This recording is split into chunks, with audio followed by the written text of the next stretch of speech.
무릎은 척추와 함께 체중을 지탱하는 부위로 다양한 요인에 의해 손상을 입기 쉬운데 대표적인 질환으로 연골판 파열과 퇴행성 관절염이 있다. 반월상 연고판이라 불리는 연골판은 무릎 관절 사이에 자리한 구조물로서 무릎에 발생하는 충격을 흡수하는데 마치 쿠션과도 같은 역할을 한다고. 뼈처럼 단단하지 않고 부드럽기 때문에 작은 충격에도 손상될 수 있다. 건강 A to G, 이번 시간에는 남녀노소 할 것 없이 많은 사람을 무릎 꿇게 만드는 무릎 질환에 대해 알아보자. 네, 바야흐로 100세 시대입니다. 하지만 안타깝게도 기대 수명에 비해서 건강 수명이 무려 18년이나 짧다고 합니다. 활기차고 행복한 노년을 위해서는 정말 건강이 뒷받침이 돼야 할 겁니다. 네, 건강 A to G 이번 시간에는 건강한 노후를 위협하는 대표적인 질환이죠. 네. 다양한 무릎 질환에 대해서 알아보도록 하겠습니다. 네. 오늘 도움 말씀 주실 분 모셨는데요. 네. 정형외과 전문의 권용욱 원장께서 나오셨습니다. 네, 안녕하십니까? 안녕하십니까? 흔히 이제 척추가 우리 몸의 기둥이라면 무릎은 우리 기둥을 지탱하는 지지대 역할을 한다고 보면 될 것도 같습니다. 본격적으로 이 질환에 대해서 알아보기 전에 먼저 무릎의 구조부터 원장님 좀 살펴볼까요? 관절은 뼈와 뼈가 만나서 움직이는 곳을 말합니다. 그중 무릎 관절은 우리 몸에서 가장 큰 관절이라고 할 수 있겠습니다. 무릎 관절은 세 개의 뼈가 만나서 이루는 관절로 위쪽으로 허벅지 뼈의 볼록한 부분과 아래쪽으로 정강이 뼈의 평평한 부분이 크게 만나서 이루고 있고 앞쪽으로는 동그란 슬개골이 만나서 관절을 같이 이루고 있습니다. 무릎 관절은 접시 위에 복숭아가 올려져 있는 모양과 비슷한데요. 허벅지 뼈는 두 개의 복숭아 모양의 뼈가 합쳐진 형태이며 정강이 뼈는 접시 모양으로 평평하게 되어 있습니다. 무릎 관절은 하나의 공간으로 되어 있지만 좀 더 부위를 명확하게 구분하기 위해 안쪽의 내측 관절, 바깥쪽의 외측 관절, 그리고 전방의 대퇴슬개 관절로 나누어 부르기도 합니다. 우리 몸의 체중을 지탱하고 있는 다리에는 무릎 관절 외에도 엉덩이 관절과 발목 관절이 있는데요. 무릎 관절이 더 불안정한 모양을 가지고 있고 다치기 쉬운 위치에 있어서 무릎이 아픈 환자들이 엉덩이 관절이나 발목 관절이 아픈 환자들보다 더 많이 발생하게 됩니다. 무릎 관절은 기둥이 되는 뼈와 연골, 그리고 인대, 관절막, 활액막, 관절액, 근육으로 구성되어 있습니다. 뼈와 뼈가 서로 만나는 부분, 즉 뼈의 끝부분은 관절연골로 덮여져 있으며 다른 관절에는 볼 수 없는 반월상 연골이라는 연골판이 관절 연골 사이에 끼워져 충격 흡수를 하고 관절의 안정성을 높여줍니다. 인대는 뼈와 뼈를 연결하고 있는 질긴 섬유성 조직으로 무릎의 안정성을 담당하고 있으며 대표적인 인대로는 전방 십자인대, 후방 십자인대, 그리고 내측 측부인대, 외측 측부인대가 있습니다.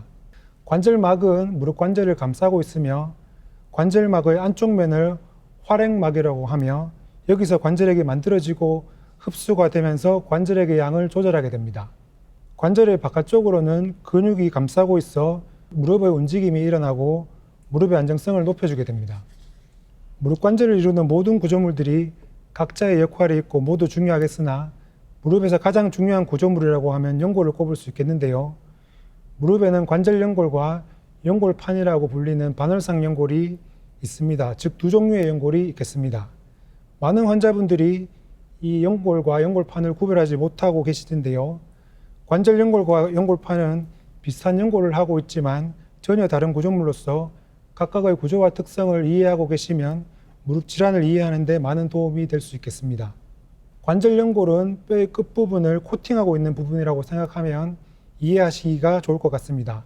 두께는 3에서 4mm 정도이며 무릎에서는 허벅지 뼈의 아래, 정강이 뼈의 위, 슬개골의 뒷부분이 관절 연골로 덮여져 있고 아주 매끄러운 유리 연골로 이루어져 있습니다. 마찰 개수가 얼음의 5분의 1이라 아주 쉽게 미끄러져 무릎의 움직임이 원활하게 되고 70%가 물로 이루어져 있어 연골 속의 수분이 밖으로 나가고 안으로 들어오면서 뛰어난 충격 흡수 작용을 하게 됩니다. 견딜 수 있는 정도의 힘이 가해지면 연골의 모양이 일시적으로 변했다가 힘이 빠지면 원래 모양대로 돌아오게 됩니다. 연골은 혈관이 없어서 관절액으로부터 확산이라는 방식으로 영양 공급을 받습니다. 확산은 압력에 의해 침투되므로 무릎을 구부렸다 폈다 하는 운동과 무리가 가지 않은 한도 내에서의 적당한 압력이 가해져야 영양 공급이 원활히 이루어져 연골의 퇴화를 막을 수가 있습니다. 또한 재생이 잘 되지 않기 때문에 손상을 받거나 퇴화되면 원상태로 돌려놓을 수 없습니다. 연골판은 정강이뼈에 얹혀있는 C자 모양의 구조물로 모양이 초생달을 닮아 반월상 연골이라고도 합니다. 안쪽과 바깥쪽에 각각 하나씩 있으며 앞쪽 끝부분과 뒤쪽 끝부분은 아래에 있는 정강이뼈에 붙어 있고 옆쪽은 관절막에 붙어 있습니다. 허벅지뼈와 정강이뼈 사이에 끼어 있기 때문에 수직으로 부하되는 체중을 방사상으로 퍼뜨려주는 후프 텐션의 기능이 있어 걷거나 뛸 때 무릎에 가해지는 충격을 흡수하게 됩니다. 연골판은 단면이 삼각형이어서 비교적 평평한 정강이뼈를 조금 오목한 모양으로 만들어주어 무릎 관절의 안정성에 도움을 주며 관절막에 붙어있는 주변부의 혈관으로부터 영양 공급을 받고 있습니다. 우측 아래 그림과 같이 관절막에 붙어있는 바깥쪽은 혈관이 통해 있지만 안쪽에는 혈관이 없어 연골판이 찢어지면 바깥쪽은 붙을 수 있지만 안쪽은 치유가 되지 않습니다. 네, 연골과 연골판이 어떻게 다른지 먼저 살펴봤습니다. 네. 네, 이번에는 오해와 진실을 통해서 무릎 연골에 관한 궁금증을 알기 쉽게 풀어보겠습니다.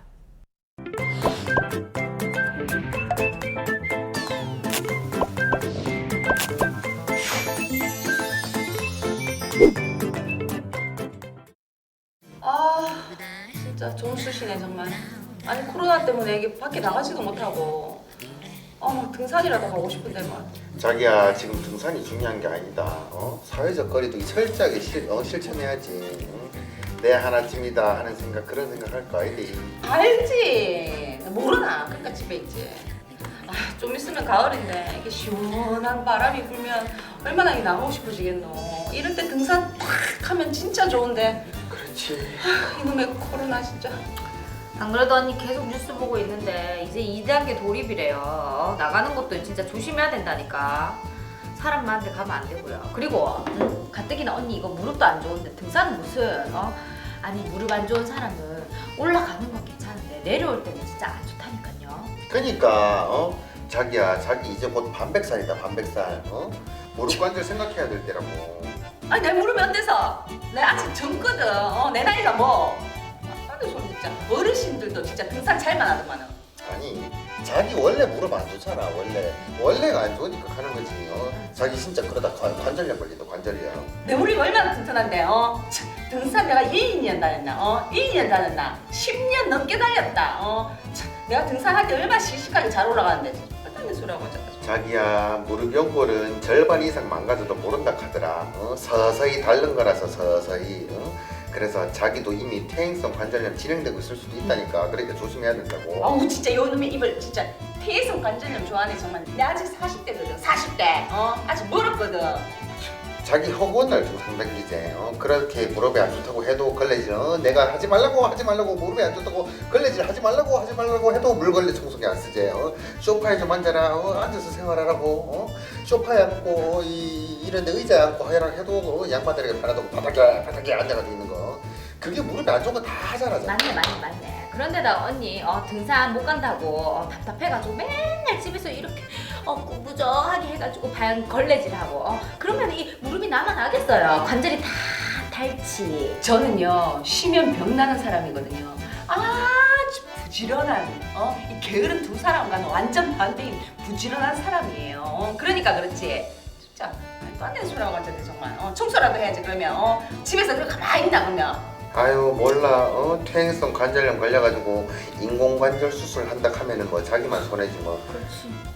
저래 걱정해줘도 남편 말에 콧구멍으로 넣어도 됐다 걱정하지 마라. 나중에 업어달라는 소리 안 할 테니까 걱정하지 마라. 알았다. 아이고 아니 참. 근데 언니 진짜 오빠 말이 일리가 있는 것 같아요. 무릎 연골은 절반 이상 닳아도 못 느끼는 거 그거 진짜 맞는 것 같다니까. 언니 나이랑 무릎이랑 생각해봐라. 나중에 정말 수술해야 돼 싶다. 그러니까 아휴 내보다 나이 8살이나 많으니까 자기 몸 자기가 더 아끼고 관리하고 그래야지. 저래 막 쓰다 저래 막 쓰듯이. 아유 나는 10살 나이 언제까지 할 건데. 참, 내 진짜 내세울 게 그렇게 없나? 내세울 게 그렇게 없나? 와 진짜 사람이 그러는 거 아니다 정말. 그래 그러면 그렇게 나이 어린데 내한테 앞으로 누님이라고 불러라. 알겠지? 아이고 예 알겠습니다 누님. 아이고 어련하시겠습니까? 예 아이고 누님으로 모시겠습니다. 예. 오빠 왜? 좋은 점이 있네. 뭐가? 정말 오빠 말처럼 그 무릎이 연골이 다른 거 티가 난다 안 난다를 언니를 보면서 우리가 테스트를 하는 거잖아. 이런 좋은 방법이 있는데 나랑 10년 차이가 나니까. 오늘따라 무릎이 좀 쑤시네. 진짜 운동으로 좀 풀려줘야 되거든요. 운동으로. 돌려차기 한번 해봐야 될 것 같은데. 아니 야 자기 아주 쌩쌩하네. 저기 관절염인지 아닌지 한번 테스트 한번. 언니 관절염 아닌 것 같아요. 해봐. 관절염 아닌 것 같아요. 관절염 아닌 것 같아요. 아닌 것 같아요. 네, 오해와 진실 첫 번째 질문 드립니다. 네. 무릎 연골은 절반 이상 망가져도 증상이 없을 수 있다. 살짝 헷갈려요. 이 네. 문제 정답 두 분 올까요, X일까요? 저는 질문을 듣자마자 오늘 문제가 왜 이렇게 쉽지? 이런 생각을 했습니다. 그래요? 네, 저는 정답 X라고 생각을 합니다. 아니, 무릎의 연골이 절반 이상 마모가 될 때까지 뭐 아프거나 이런 증상이 없을 수가 있을까요? 엄청 아플 것 같은데. 정답은 X란 얘기죠? 그렇죠. 아니요, 정답은 O입니다. 오. 이 간과 췌장을 뭐 침묵의 장기라고 하잖아요. 네. 암에 걸려도 생겨도 증상이 없는 경우가 있듯이 네. 이 무릎 연골도 절반 이상 마모가 되더라도 증상이 없을 수가 있을 것 같거든요. 그래서 저는 O로 하겠습니다. 누가 정답인가요? 원장님 누가 정답이에요? 예, 이 문제의 정답은 철원 씨가 맞춘 것 같습니다. 예. 앞에서 관절 연골에는 혈관이 없고 연골판에도 바깥쪽에만 혈관이 있다고 말씀을 드렸는데요. 신경도 마찬가지입니다. 관절 연골에는 신경이 없어 70% 정도가 다를 때까지 특별한 증상이 없을 수 있습니다. 하지만 모든 경우에서 통증을 느끼지 못하는 건 아니고요. 연골판이 많이 벗겨지면 연골 안쪽의 뼈에 압력이 가해져 통증을 느끼게 됩니다. 연골판 또한 안쪽에는 신경이 없어 안쪽에 파열이 있을 때는 통증을 느끼지 못할 수 있습니다. 네, 관절 연골은 70% 정도 다를 때까지 특별한 증상이 없을 수 있는 만큼 평소 무릎을 잘 관리해서 병을 예방하는 게 최선이다 이런 설명을 해주셨습니다. 네. 특히 올여름에는 장마도 길었고 태풍도 여러 차례 닥치고 있습니다. 비 오는 날 무릎이 좀 쑤시고 아프다 그런 분들이 좀 주변에 많이 계신데 원장님 이 무릎 통증을 유발하는 질환들이 꽤 많이 있죠? 어떻습니까? 네, 맞습니다. 앞에서 설명드린 무릎뼈나 연골, 연골판, 인대 어디에서도 문제가 발생할 수 있으며 문제가 생기면 무릎의 통증이 발생할 수 있습니다. 대표적인 원인 질환으로는 나이가 들면서 연골이 닳아서 아픈 퇴행성 관절염이 있으며 연골판과 인대 손상으로 인한 슬레장이 있습니다. 그 외에도 관절 바깥쪽 구조물에 염증이 생겨서 아픈 건염, 건초염, 점액양염이 있을 수 있고 류마티스 또는 통풍 같은 염증성 관절염이 있겠습니다. 이 중에서 연골판과 관련된 대표적인 질환인 연골판 파열과 연골과 관련된 대표적인 질환인 퇴행성 관절염은 각각 다른 질환으로 볼 수도 있지만 연골 파열이 오래되면 결국 퇴행성 관절염으로 진행할 수 있기 때문에 연관성이 매우 크다고 할 수 있겠습니다. 연골판 파열은 허벅지뼈와 정강이뼈 사이에 끼어 있는 연골판이 찢어지는 것을 말합니다. 젊은 나이에는 정상인 연골판이 외상으로 인해서 찢어질 수 있으며 중년 이후의 환자분들은 연골판이 약해져 있는 상태에서 큰 외상이 없이도 연골판이 찢어질 수가 있겠습니다. 무릎이 심하게 비틀리면서 과도한 회전력을 받게 되면 연골판이 찢어질 수 있으며 심한 경우에는 십자인대 손상도 같이 일어날 수 있습니다. 하지만 중년 이후의 환자분들은 무릎이 조금 부딪히거나 삐끗하는 가벼운 외상으로도 연골판이 찢어질 수 있으며 꼭 다치지 않더라도 쪼그려 앉거나 계단을 오르내리는 등의 무릎에 무리가 가는 활동을 하는 것만으로도 연골판이 찢어질 수 있습니다. 이는 관절 연골이 닳아서 아프게 되는 퇴행성 관절염 진행 과정의 일부로서 사람이 나이가 들면 노화 현상으로 인해 연골판으로의 혈류 공급이 감소하게 되고 이로 인해서 연골판 조직이 변성하고 약해져서 쉽게 찢어지는 상태가 되기 때문입니다. 급성 외상성 파열은 대개는 다친 순간 무릎 안에서 무엇이 일어났다는 것을 느끼고 간혹 다칠 때 뚝 하는 소리를 들을 수 있습니다. 처음에는 통증과 붓기가 심하지 않지만 밤에 자고 일어난 후 조금 더 불편해지는 경우가 많습니다. 그러다가 며칠 지나면 통증이 줄어들어 어딘가는 불편하지만 그런 대로 지낼 만한 상태가 되는데 쪼그려 앉거나 계단을 오르내릴 때 통증이 심해져서 병원을 찾아오기도 합니다. 반면에 퇴행성 파열이 있는 환자분들 대부분이 본인이 아프기 시작했던 정확한 시점을 모릅니다. 왜냐하면 병이 서서히 진행하기 때문인데요. 그래서 증상의 발생 시기가 불분명하지만 가벼운 외상으로 증상이 악화되어 병원을 찾는 경우가 많고 통증이 없어도 MRI상 우연히 파열이 발견되기도 합니다. 파열이 있으면 쪼그려 앉았다 일어날 때, 계단에 오르내릴 때 무릎에 증가된 압력이 파열된 부분을 자극하여 통증이 심해지고 심해지면 평지보행 시에도 통증이 나타납니다.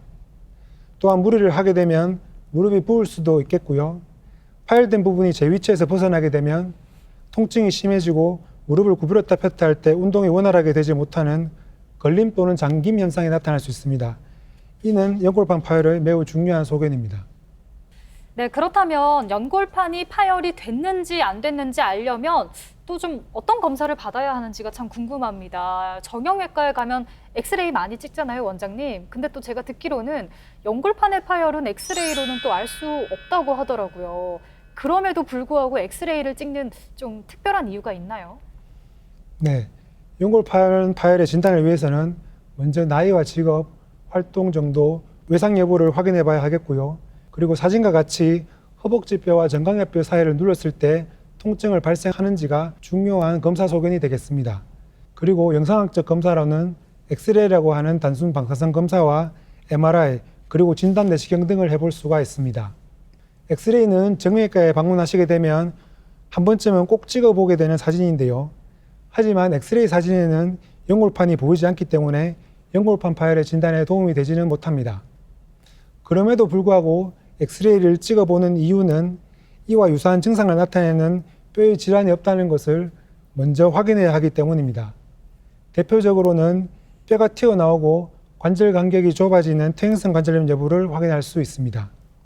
지금 보시는 사진은 연골판 파열 환자의 엑스레이와 MRI 사진입니다. 엑스레이상 뼈가 매끈하고 관절 간격이 좁아져 있는 소견도 관찰되지 않는 정상이지만 MRI 사진을 보게 되면 연골판이 가로로 찢어져 있는 것을 볼 수 있습니다. 정밀 검사라고 할 수 있는 MRI를 찍게 되면 연골판을 직접 확인할 수가 있겠습니다. 왼쪽 사진처럼 연골판이 까맣고 또렷한 삼각형으로 보이는 게 정상 소견이 되겠고, 오른쪽 사진처럼 까만 연골판 안에 하얀 선이 들어가 있다거나 모양이 일그러져 있다면 연골판이 찢어져 있는 것입니다. 또한 MRI를 찍게 되면 연골과 인대의 이상도 확인할 수가 있고 무릎의 무릎도 확인할 수 있겠습니다. 진단 내시경 검사는 관절에 카메라를 넣어 관절 속을 확대해서 직접 모니터로 관절 내부의 모습을 확인하는 검사가 되겠습니다. 국소 마취 후 5mm 정도의 절개 후 카메라를 삽입하여 검사를 하게 되겠습니다. 연골판 상태를 정확히 알 수 있으며 경우에 따라 MRI보다 더 정확하게 연골의 상태를 확인할 수가 있습니다. 단점으로는 피부에 절개를 시행해야 된다는 점과 후방 십자인대처럼 카메라가 닿을 수 없는 곳의 구조물은 확인할 수 없다는 점이 있겠습니다. 내시경으로 찢어진 연골판을 보게 되면 급성 외상성 파열의 경우 찢어진 형태가 선명하고 주변에 출혈 흔적을 관찰할 수 있습니다. 퇴행성 파열의 경우 아래 사진과 같이 수평 파열이 흔하고 연골판이 나풀거리거나 너덜너덜해져 있는 것을 관찰할 수가 있습니다. 연골판이 이렇게 생긴지는 오늘 처음 알았네요. 원장님, 그런데 연골판 이 파열 때는 치료가 어떻게 이루어지는지 참 궁금해요. 그 통증이 심하지 않다면 수술보다는 이 보존적 치료만으로도 회복이 잘 될 수 있지 않을까 싶거든요. 어떻습니까? 네, 통증이 심하지 않은 퇴행성 파열의 경우 1차적으로 수술을 고려하지는 않습니다. 여기서 통증이 심하지 않다는 것은 통증이 조금 있더라도 일상생활을 하는데 큰 무리가 없다는 것을 말합니다. 또한 파열의 크기가 작으면서 바깥쪽 3분의 1 부분이 찢어진 경우 무리를 하지 않으면 수술을 하지 않고도 찢어진 부위가 붙을 수가 있습니다. 무릎의 압력이 증가되는 자세나 무릎에 무리가 가는 활동을 피하고 약물 치료로는 소염 진통제나 근이완제를 사용할 수가 있습니다. 또한 주사 치료를 시행해 볼 수가 있는데요. 통증을 호전시키기 위해 사용하는 것이며 주사를 맞는다고 해서 찢어진 부위가 더 잘 붓게 되는 것은 아닙니다. 하지만 안타깝게도 이러한 비술적 치료를 받은 후에도 통증이 지속되거나 1cm 이상의 젊은 나이의 급성 외상성 파열의 경우에는 수술적 치료를 시행하여야만 합니다. 대부분 관절 내시경을 이용하여 치료를 시행할 수가 있습니다. 관절 내시경 치료라 하면 무릎 관절 주위 피부에 5mm 정도의 구멍을 2-3개 정도 뚫고 그 구멍을 통해 카메라와 관절경 수술 기구를 통과시킨 후 카메라로 직접 보면서 수술하는 것을 말합니다. 찢어진 부위가 봉합이 가능한 부위라면 실로 꿰매주는 봉합술을 시행하게 되겠고, 봉합이 가능하지 않는 경우라면 찢어진 부위를 정리하고 매끄럽게 다듬어주는 절제술을 시행합니다. 부분 절제술은 연골판이 찢어진 부위를 부분적으로 조금만 제거하는 수술로 가능한 성한 부위를 최대한 남기는 것이 좋겠고, 모양 또한 원래 연골판과 비슷하게 남겨주는 것이 좋겠습니다. 위에 왼쪽 사진을 보시면 연골 사이에 끼어있는 연골판이 찢어진 것이 관찰되며, 오른쪽 사진은 찢어진 부위를 매끈하게 정리하고 난 후의 사진이 되겠습니다. 하지만 아래와 같이 연골판이 너무 심하게 찢어져 있는 경우 전절제술을 시행하게 되며 환자의 상태에 따라 추후 연골판 이식술이 필요한 경우도 있겠습니다. 봉합술은 잘 붙어만 준다면 연골판을 거의 그대로 살릴 수 있기 때문에 가능하다면 가장 이상적인 치료가 되겠습니다. 혈관이 통하고 있는 연골판의 바깥쪽 3분의 1 부위에서 단순히 찢어졌을 경우 시행하게 되며 성공률은 약 70%가량 되며, 봉합술을 시행했지만 붙지 않게 되면 연골판을 다시 제거해 주어야 합니다. 관절경 수술을 시행하여 사진과 같이 먼저 찢어진 부위를 확인하고 봉합이 가능할지 판단을 하게 됩니다. 그 다음에 옷감을 꿰매듯이 찢어진 연골판에 실을 통과시킨 후 묶어줍니다. 오른쪽 아래 사진을 보시면 수술 6개월째 연골판이 잘 붙어 있는 것을 확인할 수가 있습니다. 네, 그런가 하면 우리가 활동하다 보면 무릎에서 뭐 따닥 또는 이렇게 뚜둑 이런 소리가 나는 경우가 종종 있는데, 네. 원장님, 이걸 퇴행성 관절염이 보내는 일종의 경고 신호로 봐도 될까요? 어떻습니까? 퇴행성 관절염의 초기 증상은 무리하거나 운동을 하고 나면 무릎이 아프고 쉬면 호전되는 것입니다. 중기가 되면 무리하지 않더라도 걷거나 계단을 오르내리기가 불편해집니다. 계속 더 진행되면 계단 오르내리기가 힘들어지고 더 심해지면 걷지 않을 때에도 아프고 밤에도 아파서 잠을 못 이루게 됩니다. 흐린 날 더 심한 통증을 느끼고 뻣뻣한 느낌을 받을 수 있습니다. 중기 이후부터는 관절이 O자형이나 X자형으로 휘어질 수도 있고 다리가 다 펴지지 않기도 합니다. 어느 시기에서든지 무릎이 부을 수 있으며 소리가 나기도 하지만 퇴행성 관절염만의 특별한 증상은 아닙니다. 이러한 퇴행성 관절염의 가장 흔한 원인은 노화라고 할 수 있습니다. 또한 여성의 경우 적은 근육량과 폐경후 호르몬 변화로 인해 남성보다 더 많이 발생하며 비만인 경우에도 더 잘 생길 수가 있습니다. 또한 무릎을 다친 후 제대로 치료하지 않았거나 무릎에 병을 오래 앓은 후유증이 있거나 선천적으로 무릎에 이상이 있는 경우에도 관절염이 발생할 수가 있습니다. 엑스레이는 뼈를 보는 사진이라고 알고 계시면 되는데요. 뼈의 모양이 매끈하고 뼈와 뼈 사이의 간격이 넓은 게 정상 소견이 되겠습니다. 초기에는 아무 이상 소견을 발견하지 못하는 경우가 많습니다. 중기가 되면 골격이라는 뼈가 조금 튀어나오는 소견이 보이며 관절 간격이 좁아져 보이게 됩니다. 연골 안쪽의 뼈가 딱딱하게 변하여 보통 뼈보다 더 하얗게 보입니다. 말기가 되면 여기저기서 뼈가 더 튀어나오고 관절 간격은 더욱 좁아져 뼈가 거의 닿을 것처럼 보이고 관절면이 울퉁불퉁해지고 뼈의 모양이 변하게 됩니다. 사진에 나타난 모양에 따라서 병이 어느 정도 진행된 것인가를 알 수는 있지만 증상과 완전히 일치하지는 않습니다. 즉, 어떤 환자는 매우 아픈데 사진상 관절염이 심하지 않고 어떤 환자는 심한 관절염인데도 실제로는 별로 아파하지 않는 경우도 있습니다. 네, 퇴행성 관절염에 대해서 설명을 들어봤는데요. 네. 그렇다면 이 초기 같은 경우에는 물리치료나 약물치료를 받는다든지 이런 보존적 치료만으로도 충분히 증상이 개선될 수 있다고요. 네, 그렇습니다. 초기에는 무릎을 덜 쓰고 쪼그려 앉거나 뛰는 등의 무리한 활동을 피하고 무릎을 아껴 쓰셔야 하고 필요하다면 무릎 보호대나 지팡이를 사용할 수도 있겠습니다. 무릎에 열감이 있다면 냉찜질이 좋겠고 평소에는 따뜻한 온찜질이 도움이 되겠습니다. 그 외 비술적 치료로는 소염 진통제나 근위 환자를 사용하는 약물 치료 등이 있겠습니다.